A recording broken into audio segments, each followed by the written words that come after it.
আমরা মুসলমানরা বিশেষ করে ইসলাম ধর্মের অধিকারী বলে দাবি করছি।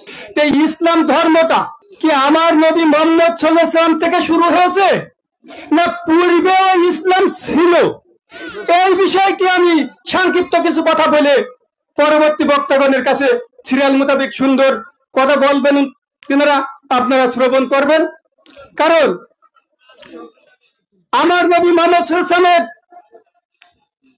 থেকে যদি ইসলামটা শুরু হয়, পূর্বে যে সকল নবীগণ ছিলেন তাদের ইসলামটা কি, তাদের বিষয় তারাও তো ইসলামের মধ্যে ছিল না? আমাদের তারা যদি ইসলামের মধ্যে না থাকে তাহলে আমার নবী মুহাম্মদ সাল্লাল্লাহু আলাইহি ওয়াসাল্লাম থেকে ইসলামটা শুরু হয়েছে এমনটি কথা যারা বলছেন তাদের উদ্দেশ্যে কিছু কথা আলোচনা এসে যায়। কারণ 48 নম্বর সূরা আল ফাতর 23 নম্বর আয়াতে আল্লাহ পাক বলছে, ইহাই আমার স্পষ্ট পথ, ইহাই আমার বিধান, যেটা আদিকাল থেকে চলিয়া আসিতেছে। ইহাই আমার বিধান, আল্লাহ বলছে, যেটা আদিকাল থেকে আজকের দিন পর্যন্ত চলে আসিতেছে, ইহাই আমার বিধান। আমার এই বিধানের কোনো পরিবর্তন নেই, হেরফের নেই।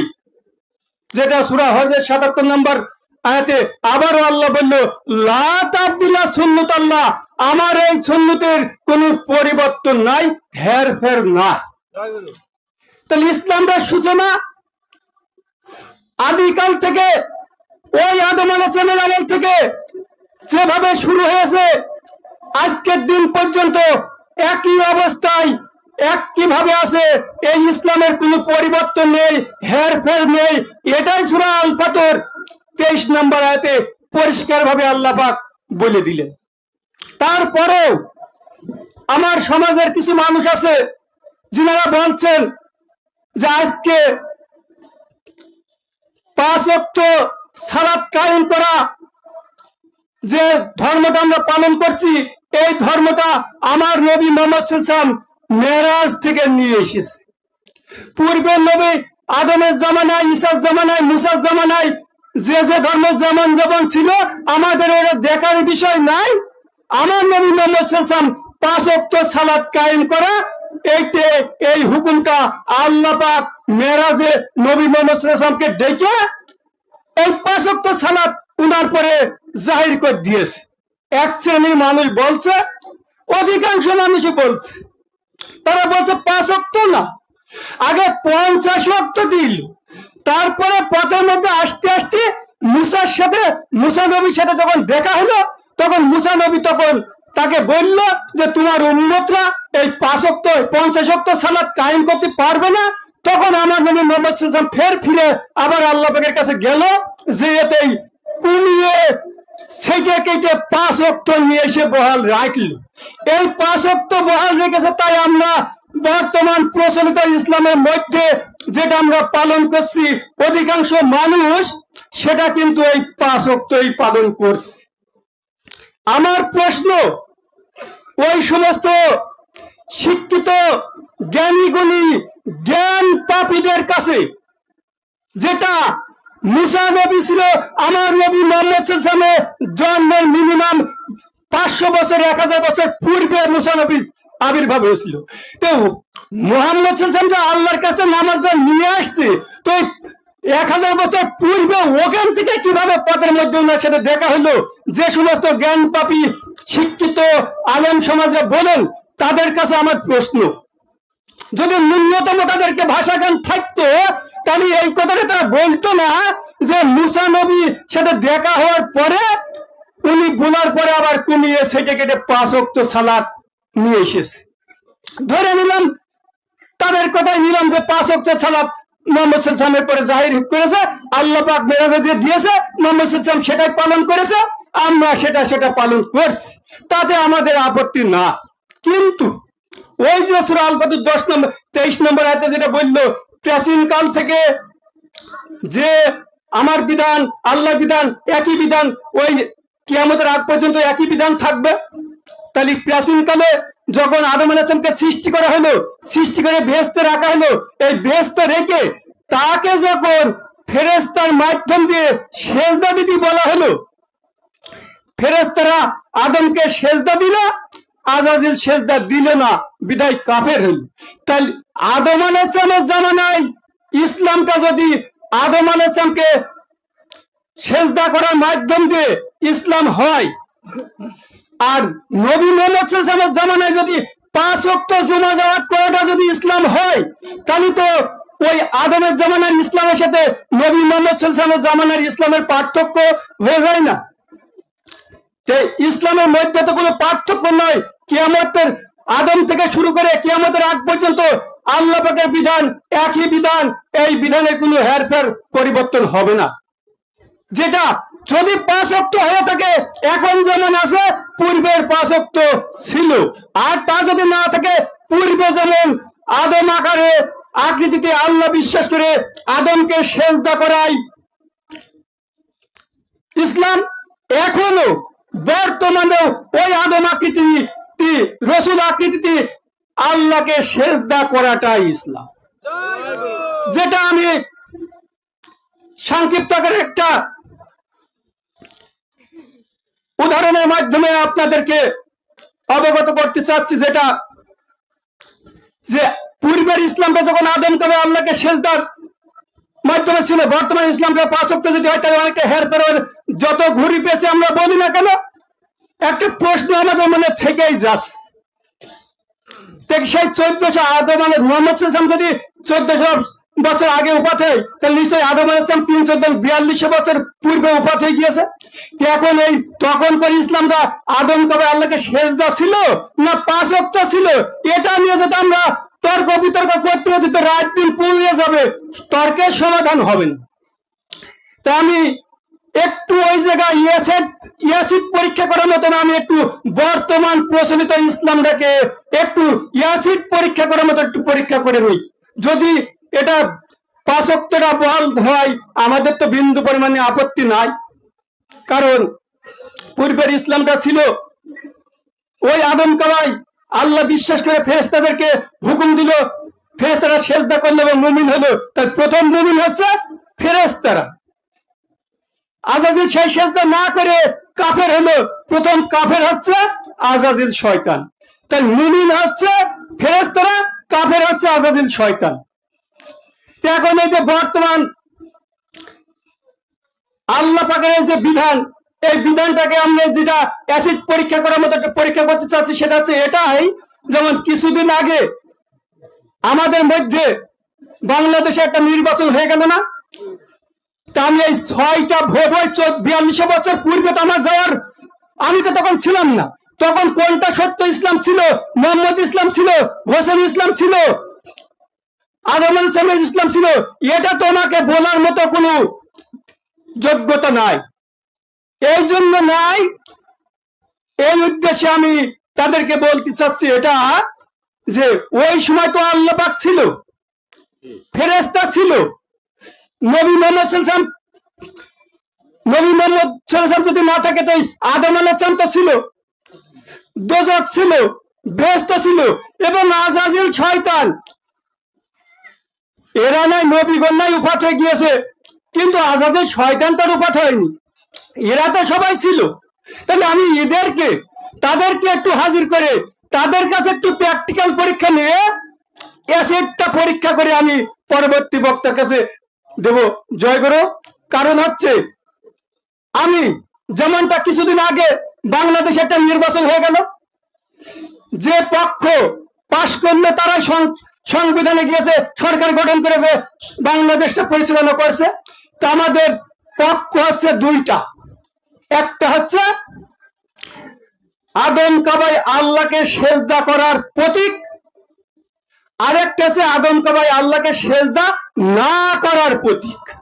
তা আদম কাবাই আল্লাহকে সেজদা করার প্রতীকের প্রার্থী ক্যান্ডিডেট আছে নবী মুহাম্মদ সাল্লাল্লাহু আলাইহি ওয়াসাল্লাম, রাসূল মুহাম্মদ সাল্লাল্লাহু আলাইহি ওয়াসাল্লাম, এবং যুগে যুগে যত নবীগুলো আছে প্রত্যেক নবী এই আদম কাবাই আল্লাহকে সেজদা করার পক্ষের ক্যান্ডিডেটের প্রতীক। আর আদম কাবাই সেজদা না করা প্রতীকটা আছে আজাজিল শয়তানি। তো 2টো ক্যান্ডিডেট সেপারেট হয়ে গেল। এখন আমাদের এই 2টো ক্যান্ডিডেট আমরা ভোট গ্রহণ করব। এই ভোট গ্রহণ করে যে পক্ষটা পাশ করে সেই পক্ষটা সংবিধান অনুপাতে ধর্ম পরিচালনা করবে, আর যে পক্ষটা পাশ করবে না সেটা বিরোধী দল হিসেবে বিরোধিতা করবে। জয়গুরু। তাহলে আমাদের ভোটার সংখ্যা আছে 6টা। 1 নম্বর ভোটার হচ্ছে আল্লাহ পাক। আমরা আল্লাহ পাকের কাছে আল্লাহ পাকের ভোটটা আমরা সর্বপ্রথমে নেব। সে প্রভু, তুমি যে আদম কাবে আল্লাহকে সেজদার হুকুম দিয়েছো, আদমকে সৃষ্টি করে যে হুকুমটা দিলে, আমরা যে এই আদম কাবে সেজদার কথাটা বর্তমান জামানায় বললি তোমাকে একেবারে সে মত সৃষ্টি করে মেরে ধরে বাংলাদেশ থেকে বিদেশে পাঠিয়ে দিচ্ছে। এখন তুমি বলো যে আদম কাবে আল্লাহকে সেজদা করা এইটাই সত্য পথ, না ওই 5 ওয়াক্ত জুমা জামাত করা ওইটা সত্য পথ? তোমরা 1 নম্বরে আল্লাহ পাকে ভোটটা নিলাম যে কোন প্রতীকী দিবা? আদম কাবে আল্লাহকে সেজদা করার পক্ষের প্রতীকী, না আদম কাবে সেজদা না করার পক্ষের প্রতীকী? আল্লাহ পাকে ভোটটা যখন চালাম, আল্লাহ বলছে আদমকে তো সেজদার হুকুম আমি সর্বপ্রথম দিয়েছি। আমার ভোটটা যদি আমি ওই আদম কাবে সেজদার পক্ষের প্রতীকী না দিই তাহলে কেমন হয়? অথবা আমার ভোটটা আমি ওই আদম কাবে সেজদার পক্ষের প্রতীকী দিলাম। 2 নম্বর ভোটটা আছে ফেরেশতাদের ভোট।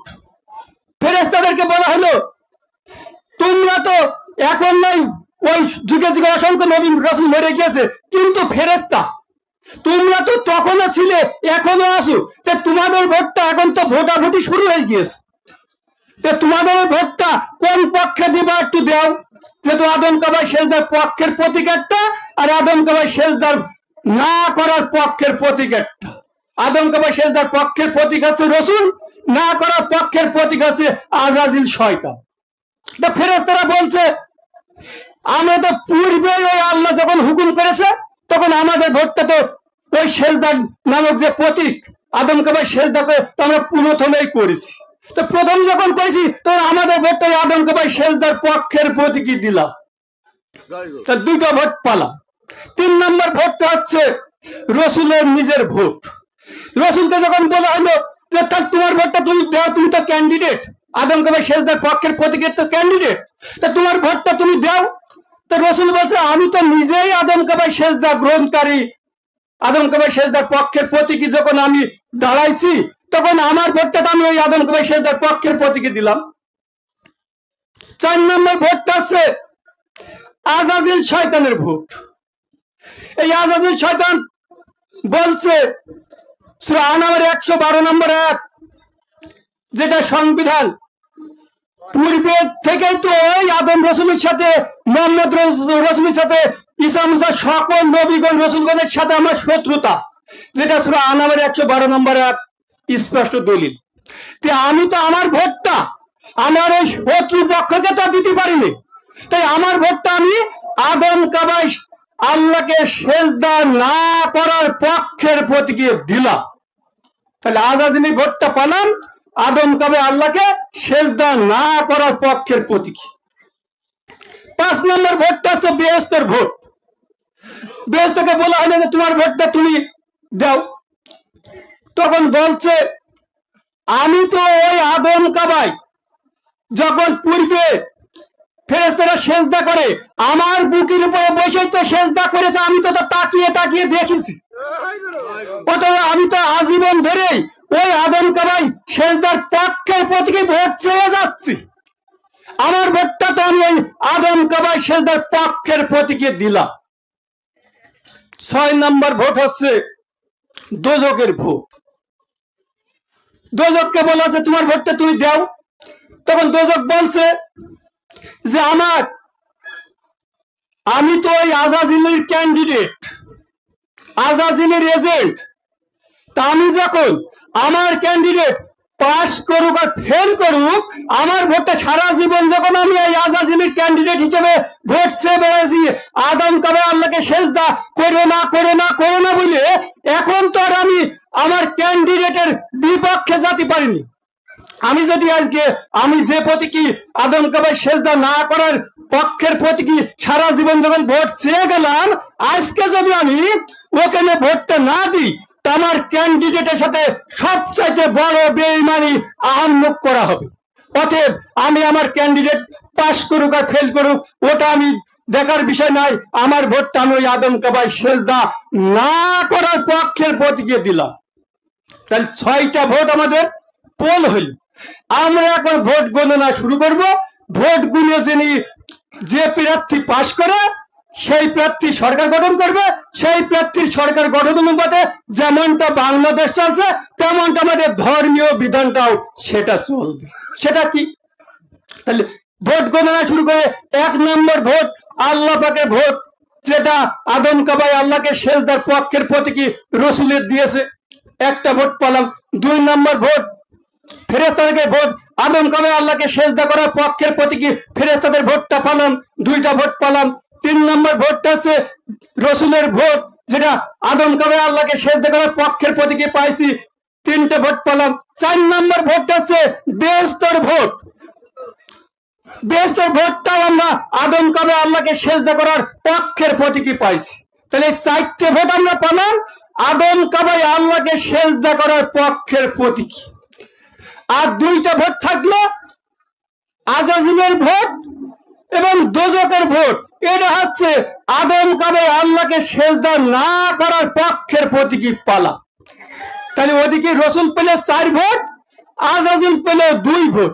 তাহলে নিশ্চয় 4 ভোট পেয়ে রসুল মোহাম্মদ সাল্লাল্লাহু আলাইহি ওয়াসাল্লাম, নবী মোহাম্মদ সাল্লাল্লাহু আলাইহি ওয়াসাল্লাম, আদম আলাইহিস সালাম, যুগে যুগে সকল নবীগণ যেটা ওই আদম কাবায় আল্লাহকে সেজদা করেছে এই পক্ষটাই আজকে যেমন ভোট গণনা করে পাশ করলো, যুগে যুগে সকল পিরিয়ডে এই ভোট গণনার মাধ্যমে ওই সকল নবীগণ পাশ করেছে, যেটা আদম কাবায় আল্লাহকে সেজদা করার পক্ষের প্রতীকটাই পাশ করলো।